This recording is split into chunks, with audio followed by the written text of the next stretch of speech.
बिस्मिल्लाहिर्रहमानिर्रहीम। लो जी, फैज़पुर खुर्द जनाब हाजी फ़कीर असर अंसारी फैज़पुरी होरी मौजूद ने ते इन्हां दे नाल इंजीनियर आसम पंजाबी भी ने माशाअल्लाह ते कूक फरीदा कूक तू ज्यों राखा जवार जब लग टांडा ना गिरे तब लग कूक पुकार ते जल जल हार ना हारी हिम्मत हिक दिन फिरसी पासा माशाअल्लाह भुखा मंगन चढ़े मुहम्मद उड़क भरदा कासा। तो जी बाबा फरीद ते बाबा बुल्ले शाह ते ख्वाजा गुलाम फरीद ते हज़रत मियाँ मुहम्मद बख्श होरां दा सुनेहा सानू फैज़पुर खुर्द दे विच दे रहे ने जनाब हाजी फ़कीर असर अंसारी ते हीर रांझे दी जिहड़ी लिखत है और अनारकली ते ਉਹ ਪੇਸ਼ ਕਰ ਰਹੇ ਨੇ जनाब इन्हां नू इंजीनियर आसम पंजाबी नू। ਇਹ बड़े यादगार लम्हा है हाजी साहब, ਇਹ ਤੁਸੀਂ ਕੁਝ ਰੋਸ਼ਨੀ ਪਾਓ ਇਹਨਾਂ ਦੋਵਾਂ ਕਿਤਾਬਾਂ ਦੇ ਬਾਰੇ। ਮੈਂ ਅਰਜ਼ ਕਰਦਾ ਕਿ ਇਹ 1956 ਵਿੱਚ ਮੈਂ ਲਿਖੀਆਂ ਹਨ ਆਲਮੀ ਰਮਾਨ। 20 ਕਹਾਣੀਆਂ ਨੇ ਆਲਮੀ ਰਮਾਨ ਦੀਆਂ, ਇਸ਼ਕ ਤੇ ਮੁਹੱਬਤ ਦੀਆਂ, ਪਿਆਰ ਦੀਆਂ। ਉਹਨਾਂ ਨੂੰ ਮੈਂ ਇਕੱਠਾ ਛਪਵਾ ਲਿਆ। ਉਦੋਂ ਮੇਰੇ ਤਾਕਤ ਹੈਗੀ, ਉਹ 1200 ਸਫ਼ੇ ਦੀ ਕਿਤਾਬ ਬਣ ਗਈ। ਉਹਦੇ ਬਾਅਦ ਫਿਰ ਮੈਂ ਛਪਾ ਨਾ ਸਕਿਆ ਦੁਬਾਰਾ। ਇਹਨਾਂ ਨੂੰ ਕੰਪੋਜ਼ ਕਰਾ ਕੇ ਤੇ ਹੁਣ ਪੰਜਾਬੀ ਵਿਰਸਾ ਵਾਲੇ ਪਾਕਿਸਤਾਨ ਵਾਲੇ ਜਿਹੜੇ ਨੇ ਉਹ ਛਪਵਾ ਰਹੇ ਨੇ ਅਲੱਗ ਅਲੱਗ। ਸਹੀ ਇਹ ਰਾਂਝਾ ਵੀ ਛਪੀ ਹੈ ਤੇ ਅਨਾਰਕਲੀ ਵੀ ਭੱਟੀ ਸਾਹਿਬ ਹੋਰਾਂ ਨੂੰ ਮੈਂ ਪੇਸ਼ ਕਰਨਾ ਤੇ ਇਹ ਤੁਸੀਂ ਕਬੂਲ ਕਰਨਾ। ਤੇ ਅਨਾਰਕਲੀ ਬੜੀ ਮਜ਼ਲੂਮ ਤੇ ਇਹਦੇ ਨਾਲ ਇਹ ਮੈਂ ਬਿਆਨ ਕਰਾਂਗਾ ਕਿ ਇਹ ਜਿਹੜੀ ਸਿਰ ਤੇ ਟੋਪੀ ਰੱਖੀ ਗਈ ਹੈ ਇੰਜੀਨੀਅਰ ਆਸਮ ਪੰਜਾਬੀ ਦੇ ਤੇ ਹਾਜੀ ਫ਼ਕੀਰ ਹਸਨ ਅੰਸਾਰੀ ਪੰਜਾਬੀ ਰਹਿਤਲ, ਪੰਜਾਬੀ ਵਸੇਬ ਔਰ ਪੰਜਾਬੀ ਵਸੇਬ ਦੇ ਬੜੇ ਵੱਡੇ ਤਰਜਮਾਨ, ਇਹਨਾਂ ਨੇ ਟੋਪੀ ਰੱਖੀ ਹੈ ਹਰਮੈਨ ਸ਼ਰੀਫੈਨ ਦਾ ਤੋਹਫਾ। ਹਰਮੈਨ ਸ਼ਰੀਫੈਨ ਦਾ, ਮੱਕਾ ਸ਼ਰੀਫ ਦਾ, ਮਦੀਨਾ ਸ਼ਰੀਫ ਦਾ ਤੋਹਫਾ ਆਪਣਾ 30ਵਾਂ ਸਦਕੇ ਆਇਆ ਸ਼ਹਿਰ ਮਦੀਨਾ, ਸੁਖ ਦੀ ਸੇਜ ਸੁਹਾਇਮ ਗਿਆ ਦੁਖੜਾ ਦੈਰੀਨਾ, ਅਰਬ ਦੀ ਸਾਰੀ ਧਰਤੀ ਸੋਨੀ ਸਾਫ ਨਗੀਨਾ, ਮਿਲ ਸੀ ਜਿਹੜਾ ਰੱਖ ਸੀ ਸਿਦਕ ਸਬੂਤ ਯਕੀਨਾ। ਇਹ ख्वाजा गुलाम फरीद होरां दी नात शरीफ लिखी हुई है उन्होंने ते माशाअल्लाह ज़बरदस्त। तो ये हाजी फ़कीर साहब ने पेश किया जनाब अपना हरमैन शरीफैन दे गिफ्ट। ते हुण मेरा सी हरफी अंबर पेश कर लगे ने। ये मेरी बेटी एक ही ज़ेबुन्निसा असर जी जी ते उन्होंने मैं ब्याह के ते हज से चला गया जी जी ते मैनू सटावटी कर गई टोरन गई ठुंड बड़ी भट्टी साहब उन्होंने दिनों में। अच्छा जी करीड़ जिन्हों असीं आने ते मैं क्या पुत्र ठंड बड़ी है ते तू घर चली जा ते जिसले मैं आया ना हवाई अड्डे तो मैनू लैके आवीं फिर। मगर वो मेरे आने तो पहले पौड़ियां तो डिग के ना सिर फटने ते फौत हो गई। ये वाला कलाम है जी अंबर ते भट्टे साहब ने मैं पेश करना ते ये भी रख लो। ते एक उन्होंने जी 5 सूरा जिहड़ा है वो तफसीर लिखी थी ते वो छप के ना ते विकदी है। ਇਹ ਕਿਤਾਬਾਂ ਵੇਚਣ ਵਾਲੇ ਨੇ ਜਿਹੜੇ ਜੀ ਜੀ ਉਹ ਕਰ ਦਿੰਦੇ ਨੇ ਰੇਬਨ ਸਾਰੇ ਕੰਟੋਰਾ ਤੇ ਇਹਨੂੰ ਆਉ ਹੁੰਦਾ ਤੇ ਇਹ ਬਾਈ ਵਾਹ ਕੁਰਾਨ ਮਾਸ਼ਾਅੱਲਾ ਮਹਿਰਮ ਦਿੰਦੇ ਆ ਗਏ। ਇਹ ਹਾਲੀ ਕੱਤੀ ਜੋ ਇਧਰ ਹੋਰ ਵੀ ਦੇਣਾ ਨੇ ਤੇ ਸਰਕਾਰ ਸੰਗ ਤਕਰੀਰ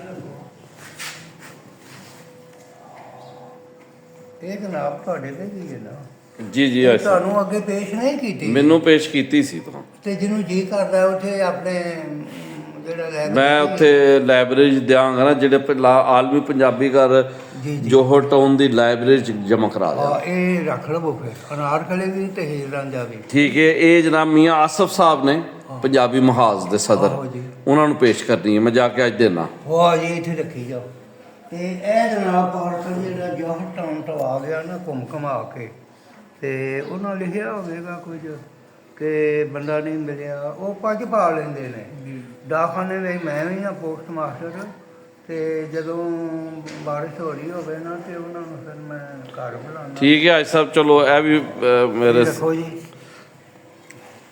ਹਾਂ ਇਹ ਉੱਥੇ ਰੱਖੋ, ਇੱਥੇ ਰੱਖੀ ਦਿਓ। ਅੱਗੇ ਸਰਕਾਰ ਇਹ ਜਿਹੜਾ ਮਾਲ ਹੈ ਨਾ, ਜੀ ਜੀ ਇਹ ਨਾਲ ਵੰਡਣ ਦੇ ਲੈ ਲੈਣਾ। ਇਹ ਹਜ਼ਰਤ ਸਾਹਿਬ ਇਹਨਾਂ ਨੂੰ ਆਪਣਾ ਨੰਬਰ ਅਤਾ ਕਰ। ਇਹ ਤੁਸੀਂ ਫਿਰ ਕਰਾਓ, ਮੈਂ ਇਹ ਨੰਬਰ ਜਿਹੜਾ ਹੈ ਖਾਸ ਨੰਬਰ ਤੁਹਾਡਾ, ਜੀ, ਜੀ। ਤੁਹਾਡੀ ਗੱਲ ਹੋ ਰਹੀ ਹੈ। ਤੇ ਰਾਵੀ ਲੈ ਲਈ ਕੋ ਬੱਚੇ ਦੇ ਸਫੇ ਜਿਹੜੇ ਨੇ ਜਨਾਬ ਹਸਨੈਨ ਭੱਟੀ ਨੰਬਰ ਹੈ। ਇਹਦੇ ਲਈ ਵਾਧੂ ਗੱਲ ਕੋਣੀ ਆ ਕੀਤੀ, ਉਹਨੇ ਕੋਈ ਕੀਤੀ ਹੈ ਜਿਹੜੀ ਵਾਜਬ ਹੈ। ਸਹੀ ਐਵੇਂ ਟੋਲ ਨਹੀਂ ਕੀਤਾ। ਸਫੇ ਭਰਨ ਵਾਲੀ ਗੱਲ, ਇੱਕ ਇੱਕ ਹਰਫ ਚੁਣ ਕੇ ਨਾ ਤੇ ਇਹ ਤਿਆਰ ਹੋਇਆ ਹੈ। ਇਹਦੇ ਵਿੱਚ ਇੱਕ ਨਜ਼ਮ ਹੈ, ਮੈਂ ਪੜ੍ਹ ਕੇ ਸੁਣਾਉਣਾ ਤੁਹਾਨੂੰ। ਉਹ ਮੇਰੇ ਬੱਚੇ ਨੇ ਲਿਖੀ ਹੈ। ਰੀਸਾਂ ਕੌਣ ਕਰੇ ਹੈ ਜਨਾਬ, ਰੀਸਾਂ ਕੌਣ ਕਰੇ, ਇਹ ਉਹੀ ਆ ਗਈ ਹੈ। ਇਹ ਨਜ਼ਮ ਹੈਗੀ ਹੈ ਜੀ। ਪੰਜਾਬੀ ਬੋਲੀ ਦਾ ਵਣਜਾਰਾ ਰੀਸਾਂ ਕੌਣ ਕਰੇ। ਜੀ ਜੱਜ ਸਾਹਿਬ। ਪੰਜਾਬੀ ਅਦਬ ਦਾ ਸਾਂਝ ਸਹਾਰਾ ਰੀਸਾਂ ਕੌਣ ਕਰੇ। ਕੂਕ ਪਾਕਿਸਤਾਨ ਕੂਕ ਕਿਤਾਬ ਪੜ੍ਹੀ ਜਾਂਦੀ ਹੈ ਵਿੱਚ ਪੰਜਾਬ, ਜਾਪੇ ਖਿੜਿਆ ਹੋਇਆ ਗੁਲਾਬ, ਮਾਂ ਬੋਲੀ ਦਾ ਚਾਨਣ ਮਨਾਰਾ ਰੀਸਾਂ ਕੌਣ ਕਰੇ। ਪੰਜਾਬੀ ਬੋਲੀ ਦਾ ਵਣਜਾਰਾ ਰੀਸਾਂ ਕੌਣ ਕਰੇ, ਇਹ ਨਜ਼ਮ ਹੈ ਜੀ। ਤੇ ਜਦ ਕੇ ਨਫਸੋ ਨਫਸੀ ਗਰਮ ਬਾਜ਼ਾਰ, ਕੋਈ ਨਾ ਕਹੇ ਦਾ ਬਣਦਾ ਯਾਰ, ਦੁਖੀਏ ਭਾਵੇਂ ਕਰਨ ਪੁਕਾਰ, ਸ਼ਹਿਰ ਨੂੰ ਤੱਕ ਕੇ ਕਹਿ ਦਿਲਦਾਰ ਰੀਸਾਂ ਕੌਣ ਕਰੇ। ਪੰਜਾਬੀ ਬੋਲੀ ਦਾ ਵਣਜਾਰਾ ਰੀਸਾਂ ਕੌਣ ਕਰੇ। ਸ਼ਹਿਰ ਨੂੰ ਤੱਕ ਕੇ ਕਹਿ ਦਿਲਦਾਰਾ ਹੈ ਜੀ, ਮੈਂ ਦਿਲਦਾਰ ਪੜ੍ਹ ਗਿਆ। ਕਹਿ ਦਿਲਦਾਰਾ ਰੀਸਾਂ ਕੌਣ ਕਰੇ। ਪੰਜਾਬੀ ਬੋਲੀ ਦਾ ਵਣਜਾਰਾ ਰੀਸਾਂ ਕੌਣ ਕਰੇ। ਫੈਜ਼ਪੁਰ ਖੁਰਦ ਦੇ ਅੰਦਰ ਆ ਕੇ ਫਕੀਰ ਅਸਰ ਨੂੰ ਕੋਲ ਬਿਠਾ ਕੇ ਇੰਟਰਵਿਊ ਅਸਰ ਦਾ ਇਸ ਭਰਵਾ ਕੇ ਕੀਤਾ ਫੇਸਬੁੱਕ ਵਿੱਚ ਖਿਲਾਰਾ ਰੀਸਾਂ ਕੌਣ ਕਰੇ। ਪੰਜਾਬੀ ਬੋਲੀ ਦਾ ਵਣਜਾਰਾ ਰੀਸਾਂ ਕੌਣ ਕਰੇ। ਵਧੀਆ ਜੀ ਵਧੀਆ। ਇੱਕ ਸ਼ੇਰ ਰਹਿ ਗਿਆ ਜੀ ਇੱਕ ਅੱਧਾ। ਸ਼ਾਦ ਮਿਸਰੀ ਦੀਆਂ ਸਦਾ ਦੁਆਵਾਂ, ਇਹ ਮੇਰੇ ਬੇਟੇ ਨੇ ਲਿਖੀ ਹੈ ਨਾ, ਗੁਲਾਮ ਆਬਾਦ ਸ਼ਾਦ ਮਿਸਰੀ ਨੇ। ਸ਼ਾਦ ਮਿਸਰੀ ਦੀਆਂ ਸਦਾ ਦੁਆਵਾਂ, ਸ਼ਾਲਾ ਮਾਨੇ ਠੰਡੀਆਂ ਛਾਵਾਂ, ਇਹੋ ਜਿਹਾ ਪੁੱਤ ਖਿਡਾਉਣ ਮਾਵਾਂ। ਪੰਜਾਬੀ ਜ਼ਬਾਨ ਦਾ ਮਾਰਦਾ ਨਾਰਾ ਰੀਸਾਂ ਕੌਣ ਕਰੇ। ਪੰਜਾਬੀ ਬੋਲੀ ਦਾ ਵਣਜਾਰਾ ਰੀਸਾਂ ਕੌਣ ਕਰੇ। ਪੰਜਾਬੀ ਅਦਬ ਦਾ ਸਾਂਝ ਸਹਾਰਾ ਰੀਸਾਂ ਕੌਣ ਕਰੇ। ਨਜ਼ਮਾਂ ਵੀ ਨੇ, ਨਸਲ ਵੀ ਹੈ, ਅਤੇ ਇਹ ਤਿਆਰ ਕੀਤਾ ਹੈ। ਇਹ ਤੁਸੀਂ ਕਬੂਲ ਫਰਮਾਓ ਅਤੇ ਇੱਧਰ ਰੱਖੋ ਆਪਣੇ ਸਮਾਨ ਵਿੱਚ। ਜੀ ਅੱਜ ਸਾਹਿਬ। ਇਹ ਹਜ਼ਰਤ ਸਾਹਿਬ ਜਿਹੜੇ ਨੇ ਨਾ ਸ਼ਮਾਰੇ, ਇਹ ਨਾਲ ਲੈ ਜਾਣੇ ਨੇ ਅਤੇ ਇਹਨਾਂ ਨੂੰ ਜਿਹਨੂੰ ਜੀ ਚਾਹੇ ਦਿਓ। ਜੀ ਅੱਜ ਸਾਹਿਬ। ਇਹ ਜ਼ਰੂਰੀ ਨਹੀਂ ਕਿ ਇੱਥੇ ਬਾਜ਼ਾਰ ਵਿੱਚ ਖਲੋ ਕੇ ਵੰਡਦੇ ਨੇ। ਜਿਹੜਾ ਸਾਹਿਬ ਇਲਮ ਹੈ, ਜਿਹੜਾ ਇਹਦਾ ਕਦਰਦਾਨ ਹੈ, ਤੁਹਾਨੂੰ ਪਹਿਚਾਣਦਾ ਹੈ। ਸਹੀ ਹੈ। ਤੁਹਾਡੇ ਵਸਫ, ਤੁਹਾਡੀਆਂ ਸਹੂਲਤਾਂ, ਤੁਹਾਡਾ ਜਨਾਬੇ ਵਾਲੀ ਕੰਮਕਾਰ ਜਿਹੜਾ ਜਾਣਦਾ ਹੈ। ਪ੍ਰੋਫੈਸਰ ਹੈਗੇ ਜੇ, ਜੀ ਜੀ। ਉਹਨੂੰ ਇਹ ਕਿੱਕ ਦੇਣੀ ਹੈ। ਅਤੇ ਮੈਂ ਕੁਝ ਡਾਕਖਾਨੇ ਦੇ ਰਾਹੀਂ ਕਰ ਛੱਡੀਆਂ ਨੇ 250। ਅੱਛਾ ਜੀ। ਕਿਹਨੂੰ ਕਰ ਲਿਆ। 4 ਸੂਬਿਆਂ ਵਿੱਚ, 4 ਸੂਬਿਆਂ 'ਚ। ਰੇਡੀਓ ਪਾਕਿਸਤਾਨ ਕੋਇਟੇ ਤੱਕ ਵੀ, ਰੇਡੀਓ ਪਾਕਿਸਤਾਨ ਕਰਾਚੀ ਤੱਕ ਵੀ। ਫਿਰ ਇਹ ਜਿਹੜੀ ਸਿੰਧ ਦੀ ਯੂਨੀਵਰਸਿਟੀ ਹੈ ਜਾਮ ਸ਼ੋਰੋ, ਉੱਥੇ ਕੱਢਿਆ ਹੈ। ਪੰਜਾਬ ਯੂਨੀਵਰਸਿਟੀ ਹੋ ਗਿਆ। ਇਹਦੇ ਇਲਾਵਾ ਜੀ ਪਖਤੂਨਖਵਾ ਪਸ਼ਾਵਰ ਯੂਨੀਵਰਸਿਟੀ ਵਿੱਚ, ਭਾਵੇਂ ਉੱਥੇ ਜ਼ਬਾਨਾਂ ਪਸ਼ਤੋ ਨੇ, ਸਾਡੀ ਪੰਜਾਬੀ ਬੋਲਣ ਵਾਲੀ ਬੜੀ ਵੀ ਮਖਲੂਕ ਹੈ ਉੱਥੇ। ਅਤੇ ਉਹ ਜਿਹੜੇ ਵੜਦੇ ਨੇ ਅਤੇ ਉਹ ਵੇਖਣਗੇ ਕਿ ਭੱਟੀ ਸਾਹਿਬ ਉਹਨਾਂ ਦਾ ਨੰਬਰ ਬਾਬੇ ਬੂਟੇ ਨੇ ਕੱਢਿਆ ਹੈ, ਅਸਲ ਅਨਸਾਰੀ ਹੈ, ਖੁਸ਼ੀ ਹੋਵੇਗੀ। ਅਤੇ ਇਹ ਸਰਕਾਰ ਕੋਈ ਕਿਤਾਬਾਂ 2-4 ਕੱਢੀਆਂ ਨੇ, ਮੈਂ ਇਹ ਤੁਸੀਂ ਕਬੂਲ ਕਰਦੀਆਂ ਨੇ ਅਤੇ ਲਾਇਬ੍ਰੇਰੀ ਹਵਾ ਲੈਣੀਆਂ ਨੇ ਜਿੱਥੇ ਚਾਹੋ। ਅਤੇ ਇਹ ਫਿਰ ਮੁਕੰਮਲ ਹੋ ਗਿਆ ਨਾ ਇਹ ਸਿਲਸਿਲਾ। ਲਓ।